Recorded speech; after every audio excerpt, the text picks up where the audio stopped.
کہانی کا شیرشک خاموش الوداع، ایک بیٹے کی آخری ملاقات۔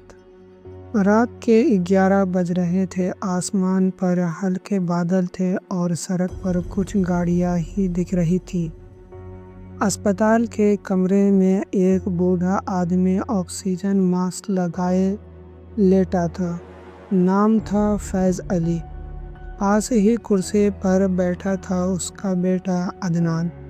عدنان کی آنکھیں لال تھیں، موبائل بار بار بج رہا تھا مگر اس نے کسی کال کا جواب نہیں دیا۔ وہ بس اپنے ابا کو دیکھ رہا تھا جن کی سانسیں اب مشینوں کے سہارے چل رہی تھیں۔ کبھی یہ وہی ابا تھے جو عدنان کے بچپن میں اسے سائیکل چلانا سکھاتے تھے، جو اسے نماز کے وقت اذان لگاتے تھے، جو ہر عید پر اس کی جیب میں پیسے رکھ کر کہتے تھے جا بیٹا خود کے لیے کچھ اچھا لے لے۔ مگر اب وہی ابا خاموش تھے۔ عدنان کے دل میں پچھتاوے کا طوفان چل رہا تھا۔ کتنی بار ابا نے اسے فون کیا تھا، بیٹا گھر آ جاؤ، بہت دن ہو گئے تمہیں دیکھے، اور اس نے ہر بار کہا تھا ابا آفس کا کام بہت ہے، جلد آؤں گا۔ وہ جلد کبھی نہیں آیا۔ اب جب وہ آیا تو ابا بول نہیں پا رہے تھے، بس اس کی آنکھیں بول رہی تھی اور عدنان کی آنکھوں سے آنسو بہہ رہے تھے۔ نرس نے کہا اگر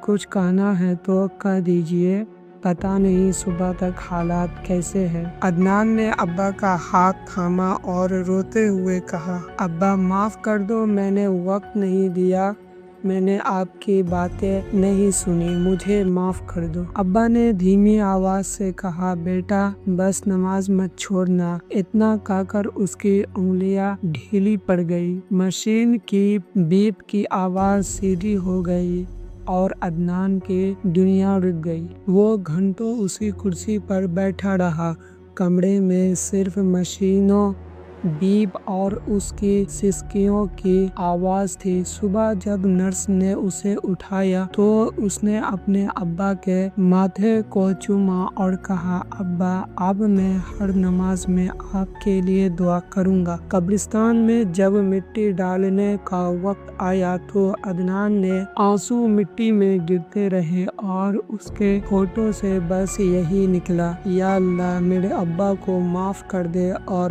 مجھے بھی۔ اس دن کے بعد سے عدنان ہر صبح فجر کی نماز پڑھتا، لوگوں کی مدد کرتا ہے اور ہر سجدے میں وہی کہتا ہے ابا آپ چلے گئے لیکن آپ کا سکھایا سبق میرے ساتھ ہے۔ سبق مورل آف دا اسٹوری، اپنے ماں باپ کے لیے وقت نکالو کیونکہ ایک دن آئے گا جب اس کا فون نہیں بجے گا اور تمہیں صرف کاش کہنا بچے گا۔